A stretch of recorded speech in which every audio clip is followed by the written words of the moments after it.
I lost my father 2 years ago, and losing your parent is a very unique pain. And so for me, I'm just like, I have to, I just have one parent left. So even if I'm traveling across the country, even if I have a million layovers, I'm going to make sure that I spend time with her because you just never know, you know? What has grief taught you over the last 2 years? Exactly that. I mean, I'm so grateful, and I hope I think by now I won't start crying. Because there was a time when I would just cry every single time I would think about it. But I'm grateful that I saw my dad the day that he died. Um, I was gonna go to a New Year's Eve party, and my man was like, "You should go home and see your parents." And so January 1st, I spent with my mother. January 2nd, I went to see my dad, and he was one of those people that was always having me come places early on a weekend or whatever. But I went over there and we talked for 2 hours about everything and anything. He told me he was a pilot for United Airlines. He told me about his favorite places to travel. I recommended books for him to read, but it was one of those times. Normally, when I would go visit my dad, we would watch TV together. But no, there was no TV. It was completely silent. It was me, my father, and my stepmother. And we sat and talked for 2 hours. I ate soup jumeau.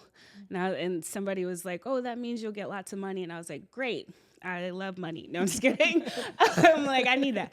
And we were just talking, and he was like, "Claire, tell me about this and that. Tell me about your dating life." He always loved to ask me about that. And then I ended up leaving.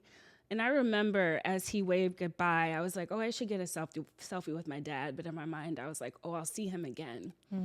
But 2 hours later, my sister called and she was like, "Dad died." And I was like, Wow. on the floor. But I'm grateful. I'm grateful that I was able to spend those last hours with him.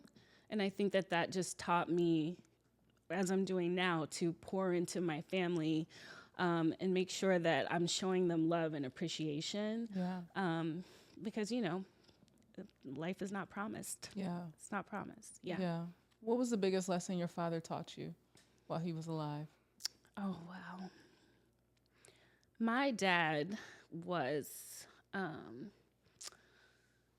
he came to the United States from Haiti, not speaking any English. He learned English from, why am I crying? It's okay. It's tissue right by your, Oh, they're tissues. right there. All right. It's funny, I spoke at his funeral and I was like, I thought I was done crying, but maybe you're like never done. No. Lord help me. Anyway, he came to the United States from Haiti, not speaking the language. And he actually learned English by listening to love songs. You know what I mean? His father was an entrepreneur. My grandfather, Dalton Sealmay, he actually changed our name to Sulmers so that it would sound more American. But my grandfather was actually an entrepreneur. He owned his own furniture business.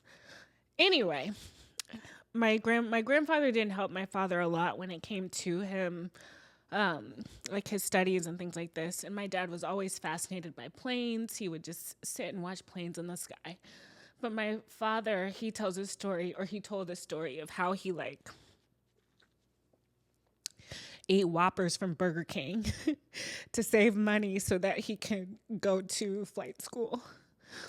And he became one of the first African-American commercial pilots in the United States. So just that, oh my God, why am I crying? It's okay. Anyway, that dedication, seeing that you have a passion and going for it, no matter what, even with limited resources, even if you can't speak the language, and actually making history. Yeah. Really inspires me. And growing up, I honestly didn't know that much about my dad. I didn't realize he was one of the first Black commercial pilots.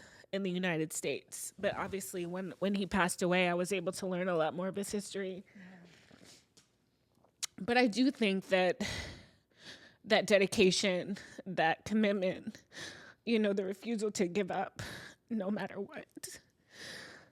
And like having a passion for something and seeing it through, you know? I think that's what my dad taught me. Because when it comes to the fashion industry, I know that it looks like we've made it, perhaps, because we have all these followers and a lot of celebrities follow us, you know, but like the CFDA Awards were last night. We weren't invited, you know.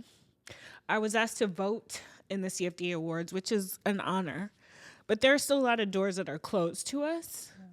But I know that I've done the work and I will continue to do the work until I break through those doors and I make history. That's my goal, to make history. Like my goal is also to inspire young Black girls or young girls all over the world to have a passion and want to see something and show them that it is possible. So that's all.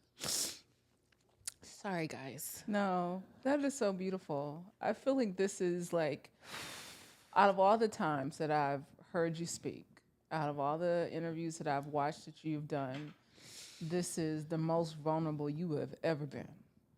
This is the most you've shared about your personal life. And so I really take it as an honor for you to share in this way. You had to ask about my daddy. You know what's so funny? I cry about him sometimes. I'm like, Daddy, why'd you leave me? And I feel like I hear him and he's like laughing at me and like calling me a crybaby because I'm always like, I'm a crier. Yeah. Like I'll cry over anything. Yeah. Like I'll watch an emotional commercial and I'll be like, ah. Oh, me too. It's okay, girl. But he used to call me a crybaby. So I feel like, you know, I feel like he's in a good place and I pray that he's in a good place. And I feel like he's given me the tools that I need to fly. Yeah. Yeah. The tools that you need to fly. And flying you are, my dear. Flying you are. You are most definitely doing that. As we begin to close out this interview, one word that you are committed to in this season of your life. One word that I'm committed to. Elevation. Why? Well, I think elevation, soaring, flying, all in the same vein. And that, you know, I've been holding back. I think I've been holding back from doing a lot of things that are on my heart and on my mind. A little bit out of fear. Like a lot of that fearlessness that I had in my 20s, I'm like, in my 40s, I'm like, can I still, you know, I feel like there's a lot more at stake. Yeah. But I have to. Like, it's time. It's time to do that podcast. It's time to pursue that TV show. It's time to write your second book and make it a New York Times bestseller. Yeah. It's time to become that impactful public speaker. It's time to knock some of those things off that goals list. Yeah. So, yeah, elevation. Yeah. Claire Sulmers, thank you so much for joining me today on this show. I mean, to have shared space with you before, but this just feels so different in this season of your life. So thank you for sharing with me. I am so, so grateful. I know that everything that you do, you are going to elevate and soar, and that your parents will continue to be proud of you. Thank you for making us all proud. Black excellence in everything that you do. Amen. Claire Sulmers, Vault Empowers Talks, another good one for the books. I done got Claire to break down in some tears on this one, baby. So we know it wasn't an ugly cry, y'all. No, you still cute, girl. You still cute. Listen. So until next time, you guys, be sure to share this with somebody who needs a little more elevation in your life, who needs to soar a little higher and believe deeper in their dreams and their goals. So I thank y'all for taking this journey with me. Until next time, I'm your girl, Brandi Harvey. Eat well. give a damn. Move your body every single day. Peace. Hey, Vault family. Thanks for watching. If you enjoyed this clip, make sure to check out our full interview on our channel at Vault Empowers Talks. We don't just scratch the surface. We dive deep into the lives of some of the world's most influential leaders and change makers. Don't forget to like, to comment, and be sure to subscribe for more inspiring conversations. See you next time.